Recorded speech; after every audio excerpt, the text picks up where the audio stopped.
अस्सलाम वालेकुम dear student. इस वीडियो में हम क्लास 9 मैथ एक्सरसाइज 2.1 का क्वेश्चन नंबर 3 कंप्लीट सॉल्व करेंगे।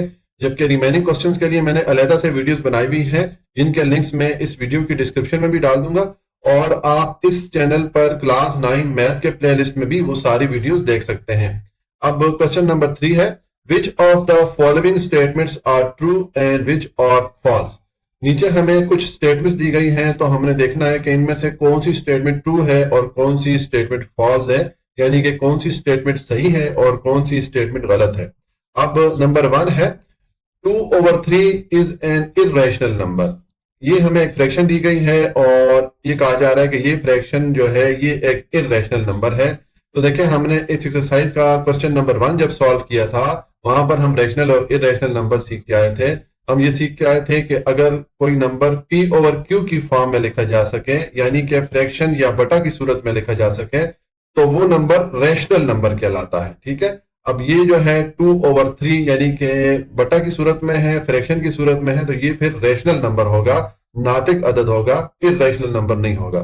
तो इसके सामने हम फिर क्या लिख लेंगे कि ये चूंकि फॉल्स स्टेटमेंट है, ठीक है, सही स्टेटमेंट नहीं है, तो हम इस स्टेटमेंट के सामने लिख लेंगे फॉल्स। ठीक है, ये स्टेटमेंट फॉल्स है, गलत स्टेटमेंट है, इसलिए इसके सामने मैंने लिख दिया फॉल्स। ठीक है, उसके बाद नंबर 2 है, pi is an irrational number.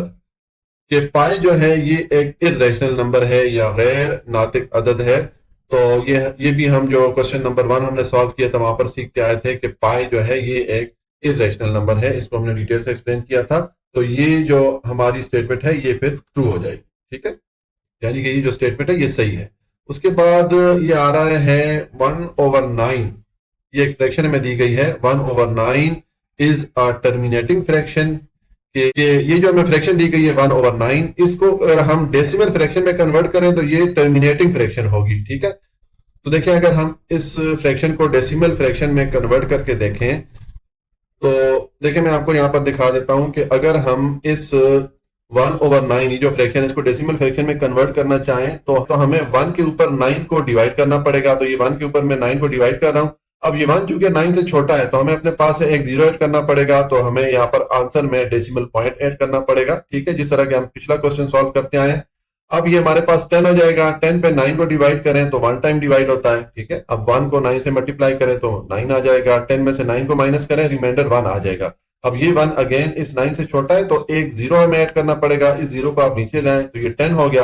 अब 10 पे अगेन 9 को डिवाइड करेंगे तो ये 1 टाइम डिवाइड होगा। ठीक है, और 1 को 9 से मल्टीप्लाई करें तो यहाँ 9 आ जाएगा। 10 माइनस 9 1 आ गया, यानी कि अगेन हमारे पास रिमाइंडर 1 आ गया।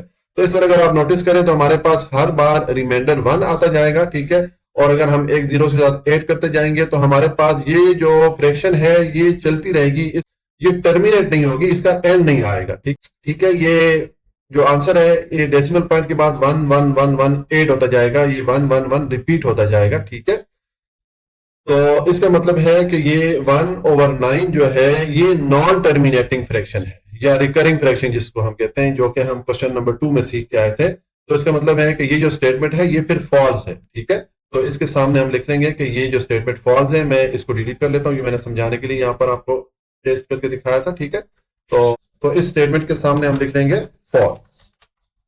ये जो स्टेटमेंट है ये फॉल्स है, ट्रू नहीं है। उसके बाद नंबर 4 है, 3/4 इज अ टर्मिनेटिंग फ्रैक्शन। कि ये जो 3/4 है ये एक टर्मिनेटिंग फ्रैक्शन है। तो देखें, अगर हम 3 पे 4 को डिवाइड करके चेक करें, मैं डिवाइड करता हूं 3 डिवाइडेड बाय 4, तो ये देखें जो डेसिमल पॉइंट के बाद हमारे पास 2 डिजिट आ जाते हैं और ये फ्रैक्शन टर्मिनेट हो जाती है। इसका मतलब है कि ये टर्मिनेटिंग फ्रैक्शन है। ठीक है, टर्मिनेटिंग फ्रैक्शन के बारे में मैंने इस एक्सरसाइज के क्वेश्चन नंबर 1 में डिटेल से एक्सप्लेन किया था कि ऐसी फ्रैक्शन जिसमें डेसिमल पॉइंट के बाद जो नंबर है वो एंड हो जाते हैं। ठीक है, नंबर एक खास लिमिट तक जाके एंड हो जाते हैं, तो ऐसी फ्रैक्शन को टर्मिनेटिंग फ्रैक्शन कहते हैं। ठीक है, तो ये जो स्टेटमेंट है ये ट्रू हो जाएगी। तो यहां पर मैं लिख लूंगा ट्रू। ठीक है, तो इसको अब हम डिलीट कर लेते हैं। अब नंबर 5 है, 4/5 इज अ रिकरिंग फ्रैक्शन। ये जो फ्रैक्शन है 4/5 ये रिकरिंग फ्रैक्शन है। रिकरिंग फ्रैक्शन कौन सी होती है? ऐसी फ्रैक्शन जिसमें के डेसिमल पॉइंट के बाद जो डिजिट आ रहे होते हैं वो रिपीट हो रहे होते हैं। एक तो वो टर्मिनेट नहीं होते, नॉन टर्मिनेटिंग होते हैं, और दूसरा रिपीट हो रहे होते हैं। ठीक है, जिस तरह के ये मैंने आपको एग्जांपल दी थी, यहाँ पर जो आंसर आ रहा था वो डेसिमल पॉइंट के बाद 1 1 1 1 रिपीट हो रहा था और वो टर्मिनेट भी नहीं हो रहा था। ठीक है, तो वो जो फ्रैक्शन थी वो रिकरिंग फ्रैक्शन थी।